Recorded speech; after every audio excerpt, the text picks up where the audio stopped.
Bienvenue à toi, je suis Marie-Laure. Ici, dans le temple de l'intime, tu es invitée à te laisser toucher par la parole, par la vérité, par la vie. Les mots caressent, ils guérissent et rappellent ce qui est vrai. Il n'y a rien à comprendre, juste à ressentir et te laisser toucher. Bonjour et bienvenue à toi dans ce nouvel épisode du podcast Toucher. Aujourd'hui, j'ai envie de te parler de colère. Et j'ai envie de débuter ce temps avec toi par une poésie, par quelques mots qui pour moi dépeignent, décrivent, incarnent la colère.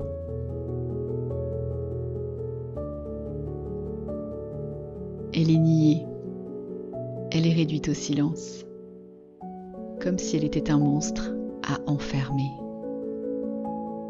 Mais la colère n'est pas un monstre, elle est une enfant blessée. Une part de nous qui hurle pour qu'on l'entende, qu'on l'aime, qu'on la reconnaisse. Parce que la colère, c'est l'amour qui s'est senti trahi. C'est un amour oublié, laissé là, au seuil de nos limites. Quand elle monte, ce n'est pas pour détruire, c'est pour dire « Regarde-moi, je suis là pour toi ». Elle porte un message précieux, brûlant. Elle nous murmure « Tes frontières sont sacrées. Laisse-moi te traverser. Laisse-moi te libérer. » Si on la repousse, elle devient tempête. Mais quand on l'accueille, elle s'adoucit. Elle devient une alliée précieuse. Un feu qui éclaire au lieu de brûler. Dans le féminin, elle danse.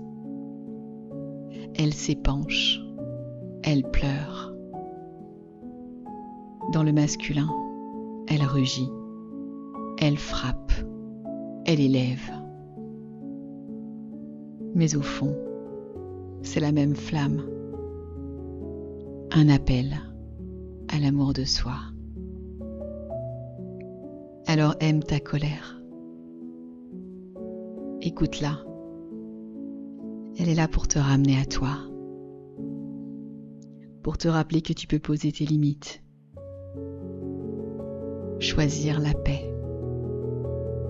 Et t'aimer assez fort pour dire « ça suffit ». La colère, lorsqu'on l'embrasse, devient sacrée. Voilà, j'avais envie de te parler de cette émotion tellement refoulée par des millions de gens, par des millions de femmes, par des millions d'hommes. Cette émotion dont on a bien souvent honte parce qu'elle fait trop de bruit, parce qu'elle est visible, parce qu'elle dérange, parce qu'elle est assourdissante parfois, parce qu'elle crie. Et aujourd'hui, c'est important pour moi de vous parler de cette émotion, car elle a habité ma lignée, mes lignées, maternelle, paternelle, peu importe en vrai. Mais j'étais beaucoup traversée par la colère, durant mon enfance, durant mon adolescence. ma vie de femme aussi, ma vie de mère, évidemment. Dans mes amitiés, dans mes amours, il y a toujours eu beaucoup de colère. Et je la gardais en secret à l'intérieur de moi. Ce qu'il faut savoir, c'est que la colère nous enferme, nous emprisonne. Elle éteint, elle brûle, elle dévaste à l'intérieur.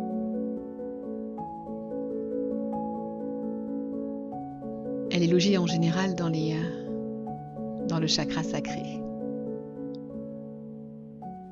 Cet espace de plaisir, de bien-être. Cet espace où il y a aussi la matrice, où tout se crée, où tout est fécond. Et la colère, elle est indomptable. Et si on ne la laisse pas sortir quand elle est là, régulièrement, au fur et à mesure, alors elle détruit à l'intérieur de nous. Elle nous fait mal à nous.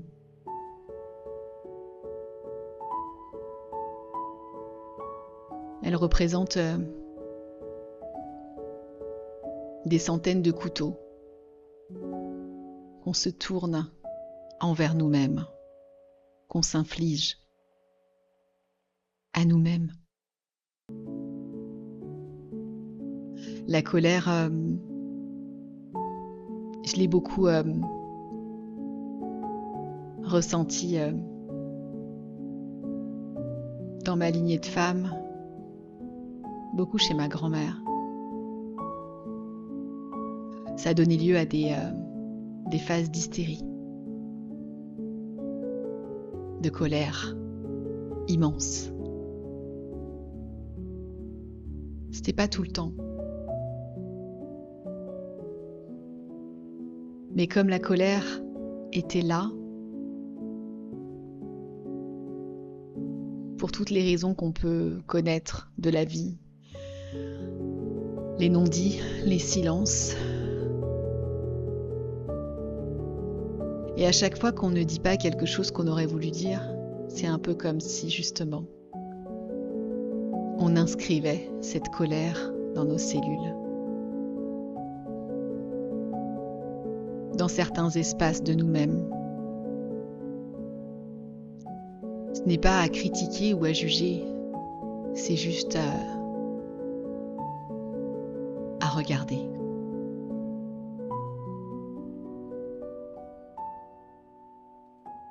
Parce que la colère peut être sourde. On peut avoir pris l'habitude de ne rien dire, de la refouler. Et même parfois, et même souvent, elle se transforme dans une autre émotion. Elle se déporte dans une autre émotion. Bien souvent, c'est la tristesse. Alors que la colère est une messagère d'affirmation de soi, est une messagère de puissance, d'intégrité. Elle rétablit l'équilibre dans notre temple sacré. Elle rétablit l'équilibre dans le corps, dans tous nos sens.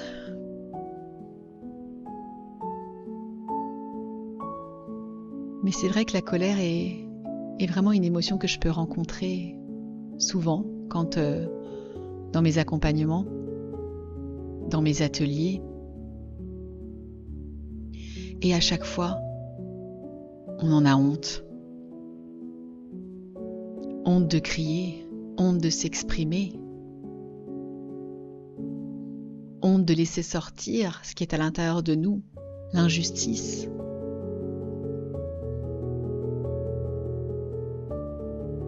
Le profond désamour qu'on a pu accumuler tout au long de notre vie et même dans d'autres espaces, dans d'autres dimensions. Le message de la colère, c'est juste, ça suffit. La colère, elle nous dit que assez. Et quand on l'écoute les premières fois, bien souvent dans l'enfance, on a tous eu des exemples que nos parents nous ont demandé de nous taire, de parler moins fort, de nous demander pourquoi tu cries. Chut. Non, ne dis rien. Et oui, on nous a enseigné à nous taire, à ne pas exprimer notre colère. Et c'est devenu peu à peu une émotion honteuse, décriée. Alors que la colère, quand elle est accueillie au fur et à mesure, c'est une émotion qui devient saine. J'ai même envie de vous dire et de vous partager ici que pour moi, la colère, c'est l'incarnation des limites, des noms, N-O-N, qu'on va dire, qu'on va affirmer. L'idée n'est pas de dire sans filtre, sans rien en fait, c'est juste de prendre conscience que la colère, quand elle est acceptée, quand elle est aimée, et quand il n'y a pas d'attente, d'amour en retour, je dis non, je dis ça suffit, et peu importe la réaction en face, elle appartient à l'autre. Et aujourd'hui, dans cet épisode, j'aimerais vous inviter à, justement, sacraliser cette colère, la rendre visible quand c'est nécessaire.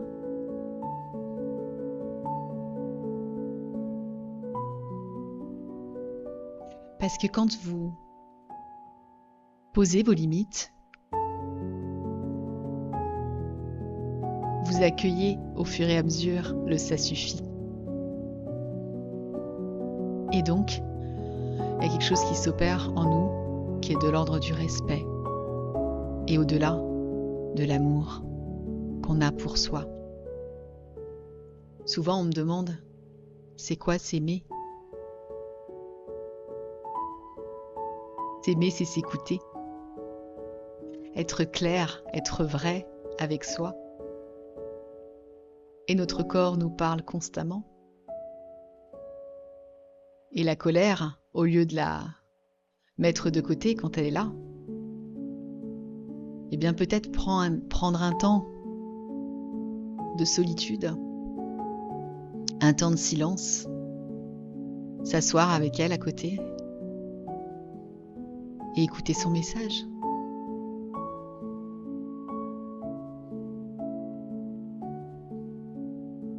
Alors oui, on s'est éduqué en tant qu'homme, en tant que femme, à ne pas la montrer. Mais il est grand temps, désormais, d'ouvrir la voie, de montrer à nos enfants que la colère est sacrée. Alors évidemment, comme toute chose, on apprend à accueillir cette colère au fur et à mesure. Vous savez, la première fois que j'ai sorti ma colère, c'était lors d'un stage, et j'ai dû crier pendant environ 3 minutes. 3 minutes, c'est très long.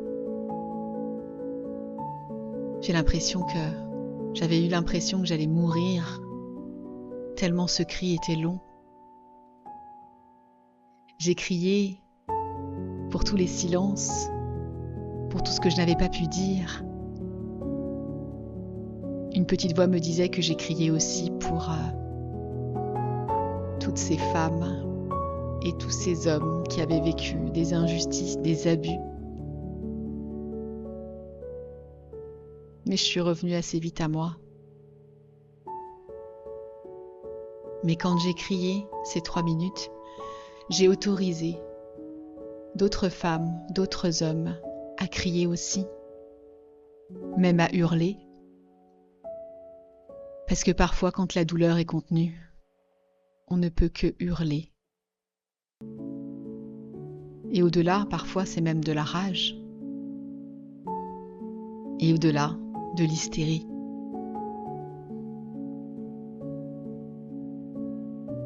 Donc oui, la colère peut être violente, incandescente, à partir du moment où elle est contenue, retenue, depuis des années, des millénaires. Alors oui, parfois, sur le chemin de l'éveil, on a ce rôle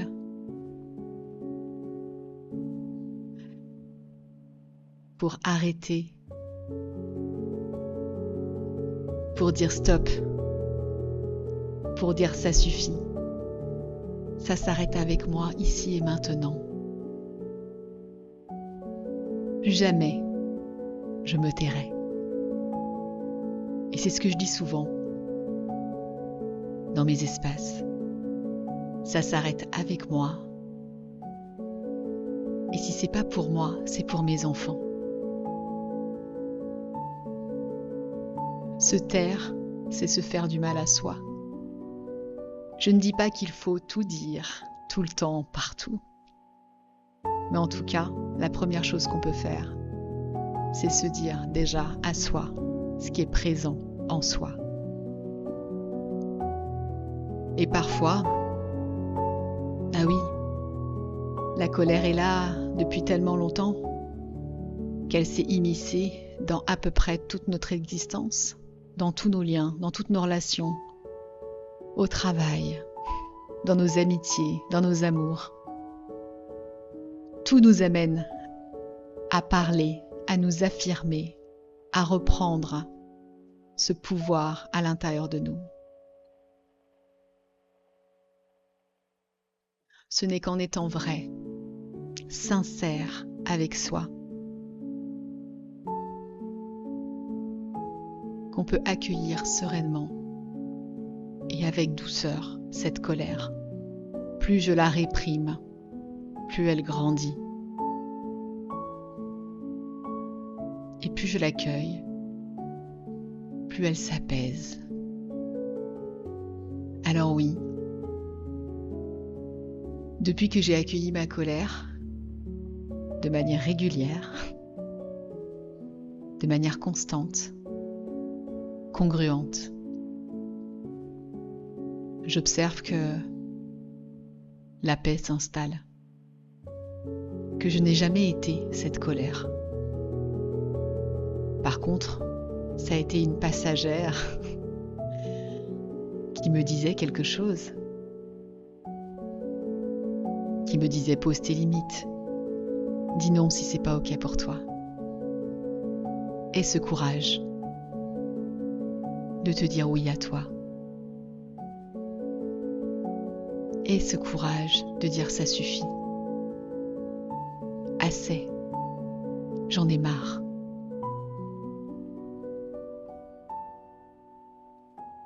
Et au fur et à mesure, c'est un peu comme un ballon de baudruche qui va se dégonfler pour laisser place à la verticalité de l'être, l'équilibre en soi,